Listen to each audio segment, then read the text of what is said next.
नमस्कार दोस्तों, मैं विक्रम सिंह स्वागत करता हूं आप सभी का अपने YouTube channel study with concentration में।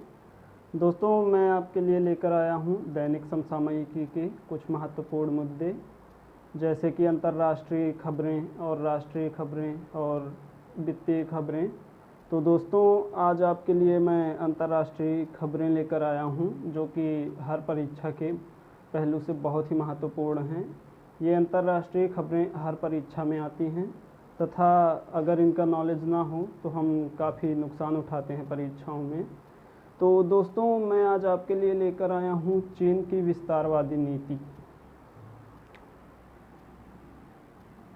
चीन की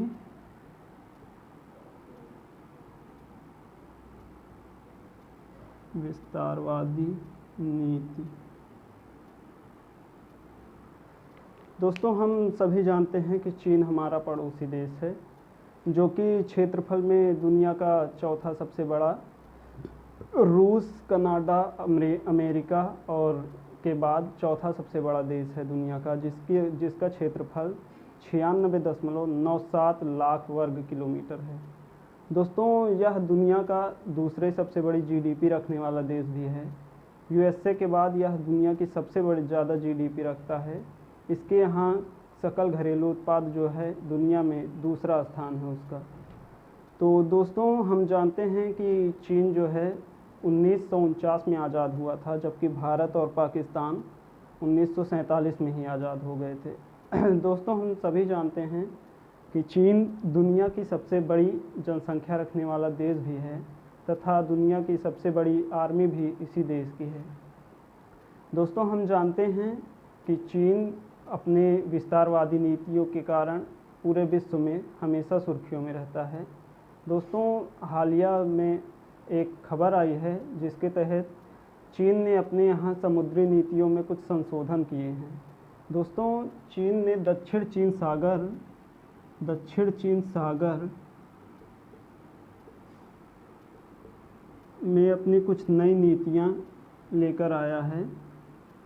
दोस्तों, हम जानते हैं कि दक्षिण चीन सागर चीन के दक्षिण पूर्व में पड़ता है और यह प्रशांत महासागर के दक्षिण पश्चिम में पड़ता है। दोस्तों, जो दक्षिण चीन सागर है, इसका जो टेरिटोरियल वाटर है चीन का, वह पूरे दक्षिण चीन सागर को अपना टेरिटोरियल वाटर मानता है। दोस्तों, जानते हैं टेरिटोरियल वाटर होता क्या है?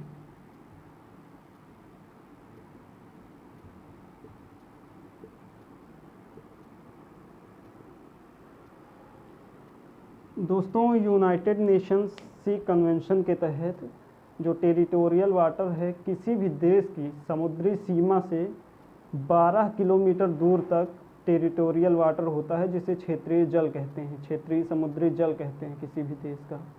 लेकिन चीन जो है वह पूरे दक्षिण चीन सागर को अपना क्षेत्रीय समुद्री जल मानता है।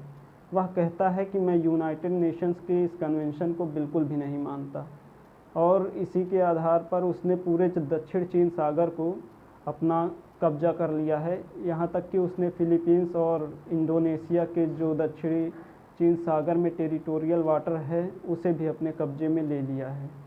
दोस्तों, हम सभी जानते हैं कि दक्षिण चीन सागर पूरी दुनिया के व्यापार का एक बहुत बड़ा मार्ग है। दोस्तों, दुनिया का 5 ट्रिलियन US डॉलर का व्यापार इसी दक्षिणी चीन सागर के माध्यम से होता है तथा भारत अपना 55% व्यापार दुनिया से इसी मार्ग से करता है। और दोस्तों, दुनिया में जितना भी तेल का निर्यात होता है उसमें से 75% निर्यात इसी रास्ते से होता है। दोस्तों, अमेरिका इसी रास्ते से मध्य एशिया के और बाकी देशों से भारत से व्यापार करता है। दोस्तों, इस पर सभी देशों ने तो गहरी चिंता जताई है तथा चीन का विरोध भी किया है, लेकिन चीन तो आप जानते ही हैं अपनी नीतियों के कारण ही चीन किसी की सुनता ही नहीं है। चीन ने बहुत से द्वीपों पर बहुत से देशों के साथ उसके विवाद भी रहते हैं अक्सर। चीन का एक मित्र देश है रूस, जिससे उसके सीमा विवाद अक्सर रहते हैं। दोस्तों, हमारे साथ भारत के साथ भी उसके विवाद अक्सर रहते हैं। दोस्तों, 1962 के युद्ध के बाद चीन ने हमारे अक्साई चीन नामक क्षेत्र को कब्जा कर लिया था उसके बाद इसने ताइवान पे भी कब्जा कर लिया और श्रीलंका में इसने जो द्वीप वो पोर्ट बना है हम्बनटोटा, उस पर भी इसने 99 वर्षों के लिए उसे लीज पर ले लिया है। दोस्तों, जो श्रीलंका में हम्बनटोटा पोर्ट है उसके लिए इसने चीन ने श्रीलंका को पैसे दिए थे उसे बनाने के लिए, उस पर लोन दिया था जिसे श्रीलंका पूरा नहीं कर पाया, तो उसने उस पर कब्जा कर लिया। दोस्तों, मालदीव पर भी चीन ने ऐसे ही कुछ प्रयत्न किए थे, किंतु भारत ने $800 मिलियन मालदीव को देकर उसके इस प्रयत्न पर पानी फेर दिया। दोस्तों, आइए जानते हैं चीन की और कुछ नीतियाँ। दोस्तों, चीन की इस नीति के बावजूद भी भारत ने उसकी इस नीति को न मानते हुए हाल ही में सिंगापुर के साथ सिम्बैक्स नामक एक सैन्य अभ्यास किया है। सिम्बैक्स दोस्तों, यह भारत का और सिंगापुर का नवल अभ्यास है, नेवी का अभ्यास है, जल सेना का अभ्यास है, जो इसका 28वां संस्करण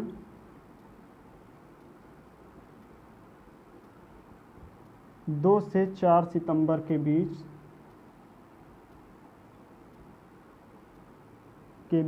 3 दिनों तक चला।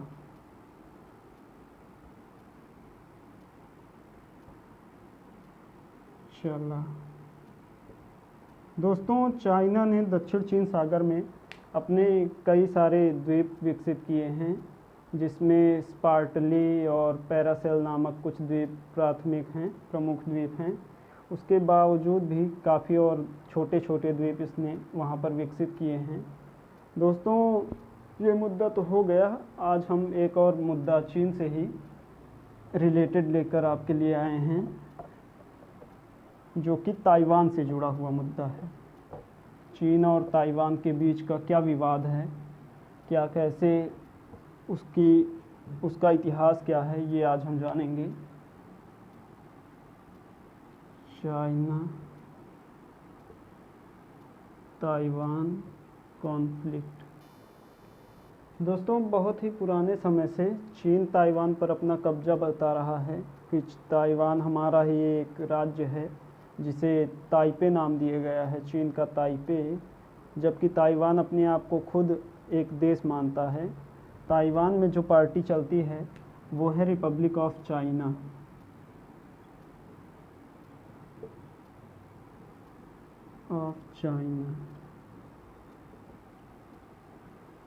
मतलब ताइवान का नाम रिपब्लिक ऑफ चाइना, तथा जो ये है चाइना है, इसका नाम है चाइनीज़, तथा चाइना का नाम पीपुल्स रिपब्लिक ऑफ चाइना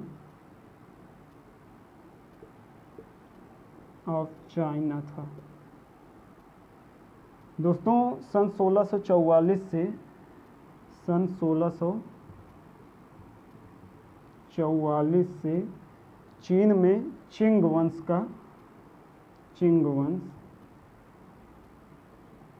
का राज था,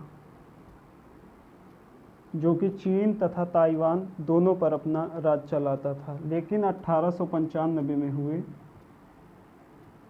में हुए पहले चाइना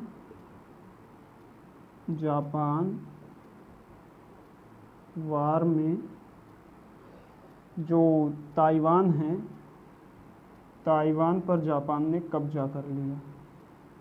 ताइवान पर दोस्तों जापान ने कब्जा कर लिया। इसी के बाद दोस्तों सन 1921 में जो चीन की सबसे बड़ी पार्टी है उसका गठन हुआ। हाल ही में उसकी 100वीं वर्षगांठ भी मनाई गई है दोस्तों। CCP चीन की जो China's largest party,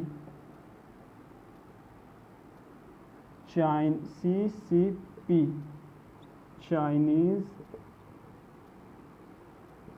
communist party, जिसका गठन माओ जेडोंग ने किया था। ज़ेडोंग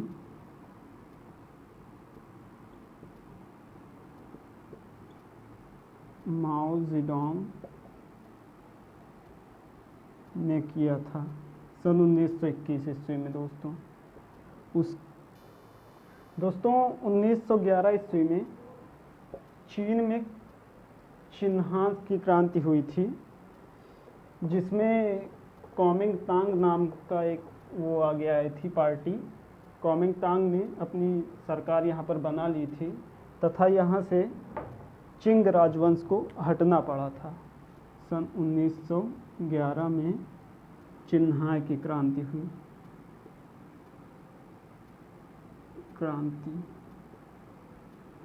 तथा कॉमिंगतांग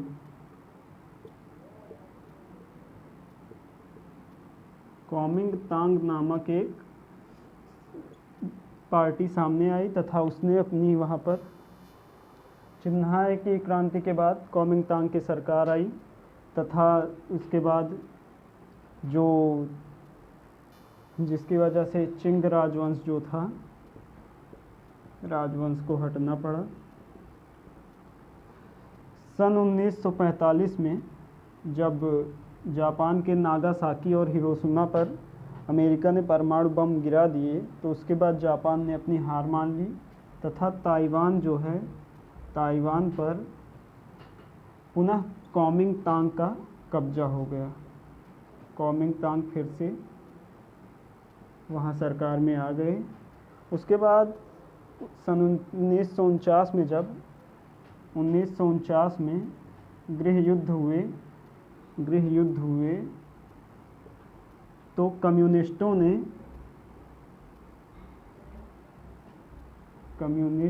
ने यहाँ पर माओ ज़ेडोंग के नेतृत्व में कॉमिंगतांग को हरा दिया तथा यहाँ पर अपनी सरकार बना ली, जिसके बाद इन्हें शरण लेनी पड़ी जाके ताइवान में तथा इन्होंने वहाँ पे अपनी सरकार का गठन किया। इसके बाद चीन और ताइपे का समझौता हुआ सन 1952 में, लेकिन इसमें कहीं पे भी चीन का कब्जा नहीं था ताइवान पर। इसमें कोई ऐसी बात नहीं कही गई जिसमें चीन का ताइवान पर कोई कब्जा हो। उसके बाद दोस्तों चीन के पास उतनी अच्छी नेवी थी नहीं जिसकी वजह से वो कब्जा कर सके जाके ताइवान पर, तो ताइवान पर इसका कोई कब्जा नहीं हो पाया। दोस्तों कोल्ड वार के समय इन लोगों को ताइवान के जो थे कॉमिंगतांग, इन्हें अमेरिका सपोर्ट करता था, लेकिन जब 1970 में दोस्तों जब डेंग शियाओपिंग सन 1970 में डेंग शियाओपिंग 1970 में चीन की सत्ता पर आए तो उन्होंने इनसे कहा कि आप एक स्वायत्त राज्य बन जाइए, लेकिन चीन की संप्रभुता को आप स्वीकार कर लीजिए, चाइनीज़ डोमिनियन को स्वीकार कर लीजिए। उसमें आप अपनी सेना भी रख सकेंगे और अपने वित्तीय मामलों पर अपने फैसले खुद ले सकेंगे। लेकिन ताइवान पर इस बात से पर मना कर दिया ताइवान ने। उसने कहा हम आपकी स्वायत्तता को स्वीकार नहीं करेंगे। लेकिन विश्व में कई बड़े देश आज भी ताइवान पर चीन की ही स्वायत्तता को स्वीकार करते हैं, चीन की संप्रभुता को स्वीकार करते हैं। दोस्तों सन 1971 से पहले जो यूनाइटेड नेशंस की सबसे पावरफुल संस्था है, यूनाइटेड नेशंस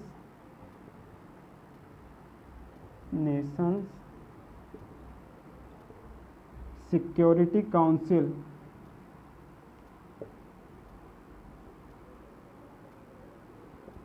जिसमें अभी 5 देशों के पास स्थायी सदस्यता है, उसमें पहले चीन की जगह पर, चाइना के स्थान पर ताइवान के पास स्थायी सदस्यता थी। दोस्तों ताइवान के पास स्थायी सदस्यता थी, लेकिन जब 1971 में अमेरिकी राष्ट्रपति ने इनसे कहा कि आप अपनी स्थायी सदस्यता छोड़ दें तथा वह सदस्यता चीन को दे दी गई तथा 1979 तक इन्हें यूनाइटेड नेशन से भी निकाल दिया गया, इन्हें अपनी सदस्यता छोड़नी पड़ी। 1979 में यूएन की सदस्यता त्यागनी पड़ी इन्हें। दोस्तों, ताइवान तो एक बहुत ही टेक्नोलॉजी के मामले में बहुत ही आगे बढ़ा हुआ देश है। यहाँ पर बहुत सारा व्यापार होता है। दुनिया के लगभग 80 देश ताइवान से व्यापार करते हैं, क्योंकि यहाँ इसे सेमीकंडक्टर का हब माना जाता है। दोस्तों, कोल्ड वार के टाइम पे ताइवान का सपोर्ट अमेरिका भी करता था, किंतु जब उसने देखा कि जो चाइना की पॉपुलेशन थी, चाइना की पॉपुलेशन 60 करोड़ थी तथा ताइवान की